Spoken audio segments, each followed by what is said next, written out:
न कार्तिक समो मासो न कृतेन समम युगम न वेदम सदृशम शास्त्रम न तीर्थ गंगाया समम। अर्थात कार्तिक मास के समान कोई महीना नहीं, सतयुग के समान कोई युग नहीं, वेद के समान कोई शास्त्र नहीं और गंगा के स्नान के बराबर कोई तीर्थ नहीं। इस मास में किए गए सभी शुभ कार्य, स्नान, दान, व्रत और दीपदान देवताओं द्वारा स्वयं स्वीकार किए जाते हैं। कार्तिक मास वह काल है जब साधना, स्नान, दान और दीपदान के माध्यम से व्यक्ति आत्मशुद्धि प्राप्त करता है। धर्म ग्रंथों में इसे भगवान विष्णु का सबसे प्रिय महीना बताया गया है। स्वागत है, मैं भाविनी मिश्रा आप सभी के सुखी और स्वस्थ जीवन की कामना करती हूँ। आज एकादशी है, रमा एकादशी है। आप सभी को रमा एकादशी व्रत की बहुत बहुत शुभकामनाएं। इस चैनल पर हम सुन रहे हैं कार्तिक मास महात्म्य के सभी अध्याय। आज हम सुनेंगे कार्तिक मास कथा का अध्याय 11। अध्याय शुरू करने से पहले हम कार्तिक मास में सुनी जाने वाली बहुत ही प्रचलित गंगा जमुना की कहानी सुनेंगे, जिसे कार्तिक मास में सुनना बहुत ही शुभ माना जाता है। उसके बाद हम अध्याय पढ़ेंगे। कथा शुरू करने से पहले अगर आपको मेरा वीडियो पसंद आए तो प्लीज कमेंट बॉक्स में राधे कृष्ण जरूर रखिएगा और लाइक बटन पर जरूर क्लिक करिएगा। तो चलिए प्रेम से बोलेंगे ओम नमो भगवते वासुदेवाय। यह कार्तिक मास में सुनी जाने वाली बहुत ही प्रचलित कथा है। प्राचीन समय में एक गांव था जिसमें दो बहनें रहा करती थी। एक बहन का नाम गंगा था और दूसरी बहन का नाम जमुना था। यह एक बार दोनों बहनें एक साहूकार के खेत से गुजर रही थी तो जमुना ने 13 दाने जौ के तोड़ लिए, जिसे देख गंगा बोली कि तुझे तो ग्रहण लग गया, तूने तो चोरी की है। इस पर जमुना बोली कि मेरा यह ग्रहण कैसे धुलेगा। गंगा ने कहा कि तुझे 12 साल तक साहूकार के यहाँ नौकरी करनी पड़ेगी, तभी तेरा पाप धुलेगा और ग्रहण से मुक्ति मिलेगी। जमुना साहूकार के यहाँ नौकरी के लिए जाती है और अपने लिए काम मांगती है। साहूकार उसे काम पर रख लेता है, लेकिन काम करने से पहले जमुना उससे कहती है कि मैं सारे काम करूंगी लेकिन 4 काम नहीं करूंगी।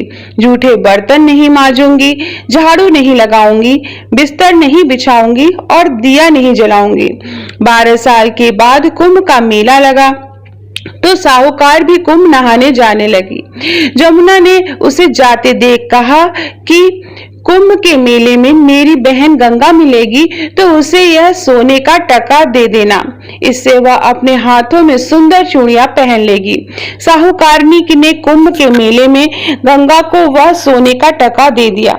गंगा ने उससे वह टका लेते हुए कहा कि मेरी बहन को कहना कि उसके 12 वर्ष पूरे हो गए हैं, अब वह यहाँ वापस आ जाए। साहूकार और साहूकारनी वापस घर आए तब जमुना मटके में पानी भर रही थी। दोनों जमुना से बोले कि हमें सोने का यह टका तेरी बहन गंगा को दे दिया था और उसने कहा कि तेरे 12 वर्ष पूरे हो गए, इसलिए अब तू वापस जाओ। यह समाचार सुनते ही सहस्त्र धारा में बदल गई। जमुना जी का यह रूप देखकर साहूकार व साहूकारनी परेशान हो गए। हमारे घर में जमुना माता ने काम किया, हमें तो अब ग्रहण लग गया, यह सब ग्रहण कैसे उतरेगा। जमुना भागकर गंगा माता के पास चली गई। गंगा ने जमुना से पूछा कि तुम साहूकार साहूकारनी से कुछ कहकर आई हो या ऐसे ही बिना बताए आ गई। तब जमुना बोली मैं तो कुछ भी बताकर नहीं आई हूँ।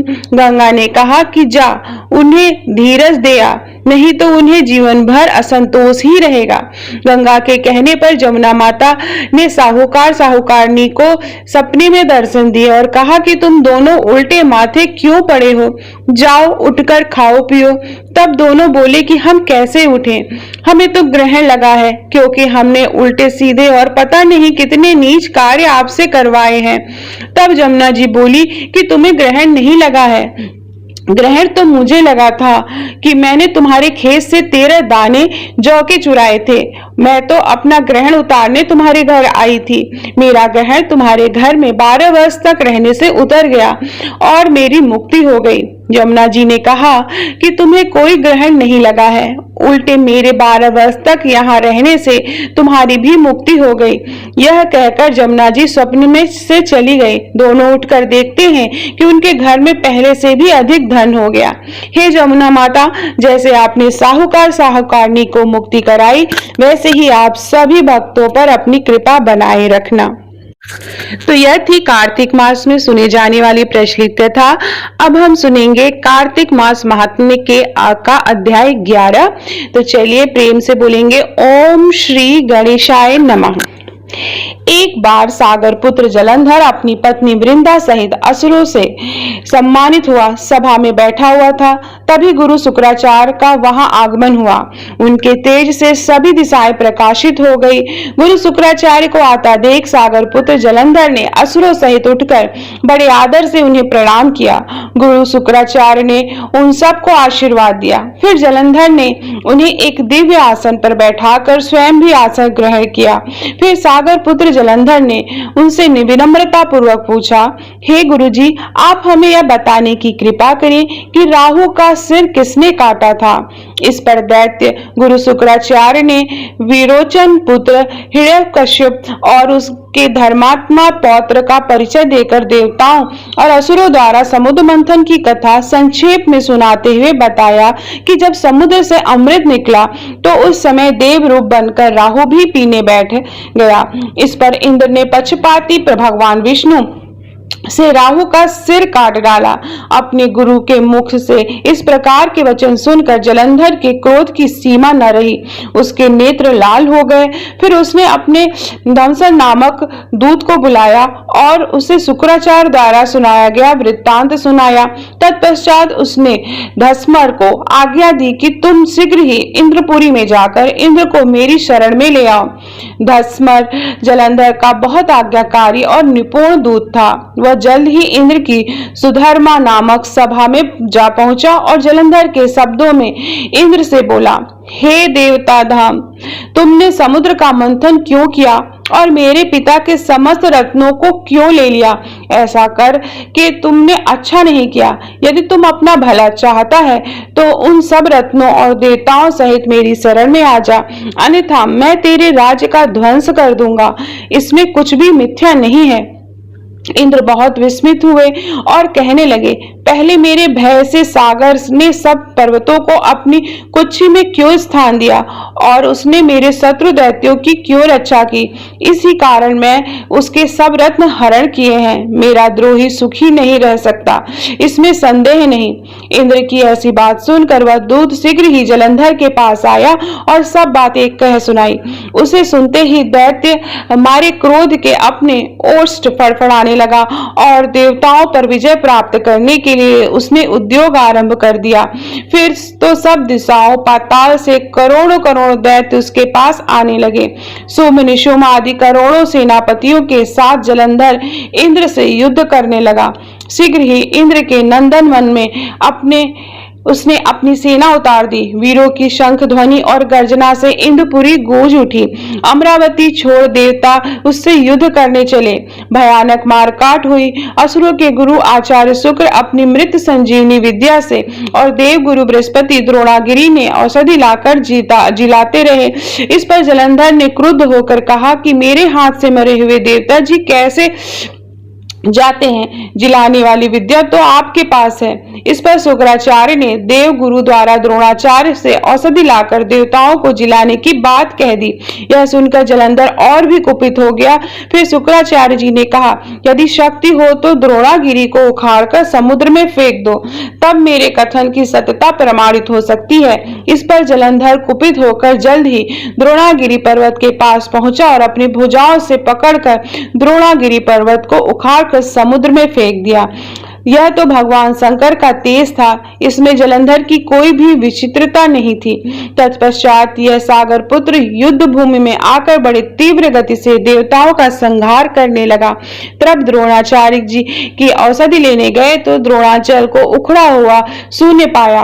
वह भयभीत हो देवताओं के पास आए और कहा कि युद्ध बंद करो, जलंधर को अब नहीं जीत सकोगे। पहले इंद्र ने शिव जी का अपमान किया, यह सुन देवता युद्ध में जय की आशा त्याग कर इधर उधर भाग गए। सिंधु सुत निर्भय हो अमरावती में घुस गया। इंद्र आदि सब देवताओं ने गुफाओं में शरण ली। इस प्रकार कार्तिक मास कथा का अध्याय 11 समाप्त होता है। प्रेम से बोलेंगे ओम नमो भगवते वासुदेवाय। अब हम सुनेंगे, श्रवण करेंगे तुलसी चालीसा और तुलसी माता की आरती। अथ श्री तुलसी चालीसा। जय जय तुलसी भगवती सत्यवती सुखदानी, नमो नमो हरिप्रियसी श्री वृंदा गुण खानी। जय नंदिनी जय पूजिता विश्व पावनी देवी, जयति पुष्य सारा सुरभि हरि जीवनी सुर सेवी। श्री हरि शीस विराजिनी देहु अमर वर अम्बे, जनहित दे वृंदावनी अब जन करहूं विलंब। धन्य धन्य श्री तुलसी माता, महिमा अगम सदा श्रुति गाता। हरि के प्राणुल से तुम प्यारी, हरि हेतु कीन्हो तप भारी। जब प्रसन्न है दर्शन दीन्हो, जब कर जोरी विनय हम कीन्हो। हे भगवंत कंत महो, दीन जानी जाने छोड़ो। सुनी लक्ष्मी तुलसी की बानी, दीन्हो श्राप क्रोध उर्म आनी। अस आयोग वर मांगन हारी, होई है विपट तुम जड़ तनुधारी। सुनि तुलसी हूँ श्रेयो तेहि ठामा, करो वास तनु नीचन धामा। दियो वचन हरि तब तत्काला, सुनहु समुख जनि हो विहाला। समय पारी है हो पति तोरा, पूजो आस वचन सत मोरा। तब गोकुल मह गोप सुदामा, तासु भाई भई तुलसी तुवामा। कृष्ण रास लीला के माही, राधे चाक्यो प्रेम लखिनाही। दियो श्राप तुलसी तत्काला, नर लोकहि तुम जन्महु बाला। भयो गोप वह दानव राजा, शंख चूड़ नामक सिर ताजा। तुलसी भई तासु की नारी, परम सती गुण रूप अगारी। अस है कल्प बीत जब गए हूँ, कल्प तृतीय जन्म तब भय हूँ। वृंदा नाम भयो तुलसी को, असुर जलंधर नाम पति को। करि अति द्वंद अतुल बल धामा, लीना शंकर से संग्रामा। जब निज सैन्य सहित शिवहारे, मरहि न तब हरहि पुकारे। पतिव्रता वृंदा थी नारी, को न सके पति संहारी। जब जलंधर ही भेष बनाई, वृंदा डिंग हरि पहचो जाय। शिव हित लही करी कपट प्रसंगा, कियो सतित्व धर्म तेहि भंगा। भयो जलंधर कर संहारा, सुनि वृंदा उर शोक अपारा। तिहि छड़ दियो कपट हरि टारी, लखि वृंदा दुख गिरा उचारी। जलंधर ही जस हथ्यो अभीता, सोई रावण है हरहि सीता। अस प्रस्तर सम हृदय तुम्हारा, धर्म खंडी मम पतहि संहारा। यही कारण लहि श्राप हमारा, होए तनु पाषाण तुम्हारा। सुनि हरि तुरत ही वचन उचारे, दियो श्राप तुम बिना विचारे। लाख्यो नन निज करतहि पति को, छलन चहो जब पार्वती को। जड़मणि तहु अस हो जड़ रूपा, जगमहि तुलसी विपट अनूपा। धरो रूप हम शालिक रामा, नदी गंडकी बीच ललामा। जो तुलसी दल हमहि चढ़ाई, सब सुख भोग परम पद पाई। बिन तुलसी हरि जलत शरीरा, अतिशय उठत शीश उर पीरा। जो तुलसी दल हरि शिर धारत, सो सहस्त्र घट अमृत डारत। तुलसी हरि मन राजनी हारी, रोग दोष दुख भंजनिहारी। प्रेम सहित हरि भजन निरंतर, तुलसी राधा में नहीं अंतर। व्यंजन हो 56 प्रकारा, बिन तुलसी दल हरे न प्यारा। सकल तीर्थ तुलसी तरु छारी, लहत मुक्ति जन संशय नाही। कवि सुंदर इक हरि गुण गावत, तुलसी निकट सहस गुण पावत। बसत निकट दुर्वासा धामा, जो प्रयागते पूर्व ललामा। पाठ करें जो नित नर नारी, होई है सुखी भाष्य ही त्रिपुरारी। तुलसी चालीसा पढ़े तुलसी तक गृहधारी, दीप दान करि पुत्र फल, पावहि बांध्यो नारी। सकल दुख दारिद्र हरि, हरि है परम प्रसन्न। अतिशय धन जन लाहसी गृह, बसहि पुरा अन्न। तहि लहि अधिमत फल जगत महे, लहि पूर्ण सब काम, जय दल अर्पहि तुलसी तह सहस बसहि हरिधाम।